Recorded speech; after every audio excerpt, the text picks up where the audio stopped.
You know, we're out here right now with the Wired to Fish guys, and we're on Kentucky Lake, and we're trying to follow this fall transition. You know, we're looking for shad, we're looking for a lot of these gravel bars, grass beds, and things like that.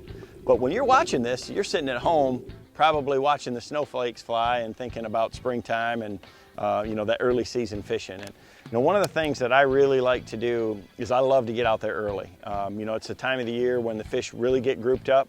You know, the water's cold.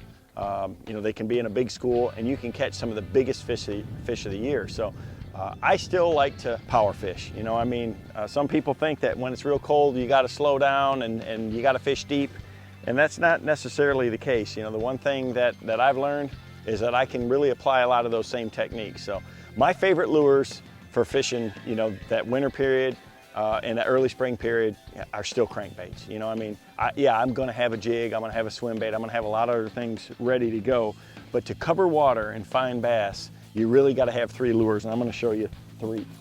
First and foremost, you gotta have a lipless crankbait. You know, a 1/2 ounce red-eye shad is a go-to bait for me. I've won a ton of money with this. You know, it's very efficient for covering flatter areas, shallower areas, because again, it sinks, but on a cast and retrieve, you know, this is going to get you to, you know, from 0 to 8 foot or so. That's that efficient zone. If you're going a little bit deeper than that, you can go up to the 3/4 ounce model and get it, you know, maybe down to 10 or so. Fantastic if the lake that you're fishing has grass. Again, a lot of the lowland reservoirs that don't have grass, it's still perfect. You know, Kentucky Lake, Pickwick, places like that have a lot of gravel bars. Even though there's not grass on them, lipless crankbait's a great tool, and a lot of those fish, because of the water clarity being you know, kind of low, they'll stay shallow even in 35-degree water, so you can catch a lot of fish with that. You know, I try to use a slow retrieve, have just enough you know, contact with the bottom that I can keep this bait kind of bumping into the cover. You can rip it out of the grass, perfect. You know, a lot of the lakes that I fish maybe have a little steeper banks, a lot of highland reservoirs and that's where something like this, and this is a bait that I've been looking for a while from Strike King. It's called a lucky shad. The unique thing about this lure is it's got a very tight action, like, you know, some other minnow baits do, but it has a good rattle to it, and you'll notice that the bill's a little different. Most of these minnow baits that are on the market have a rounded bill. This one with that square cornered bill really deflects off the rocks and cover. I mean, this is a great bait for riprap, fishing channel banks and things like that, even throwing, you know, on laydowns. I typically throw this on a spinning rod with light line.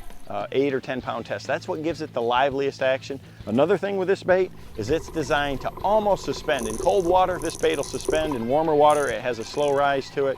You know, I like crawdad colors as if I'm cranking the rocks in that. If I'm fishing a clearer lake and it's coming off the bottom, I'll use a shad pattern, and I'll tell you, it makes a great jerk bait where you can get it out off the bank from up shallow as it comes out in deeper water, stop it, twitch it a few times, let it pause for a couple of seconds. It's a great combination crankbait for, you know, for rocks and to kind of use as a jerk bait, which leads me to the jerk bait.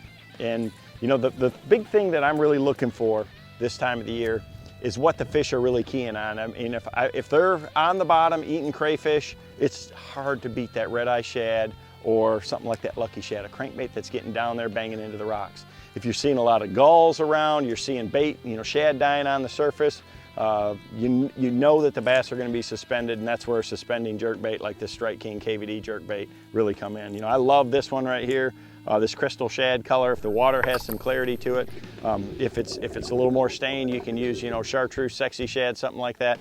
The thing about the jerk bait is you got to have clear water. You know, these other crankbaits, not so much. If you got stained or dirty water, they're still going to work. If you don't have clear water, this is not even an option. So I like to, you know, I like to have at least 2.5 foot of clarity in the water, be able to see it that far down before I even pull out a jerkbait. If I've got real clear water, that's when this really shines. So, you know, in the spring of the year, early spring, you know, winter time, these are 3 baits that can help you find the fish quick, and they're still really good at catching them. So, I mean, I call them search and destroy baits, and it's what I use during this time of the year.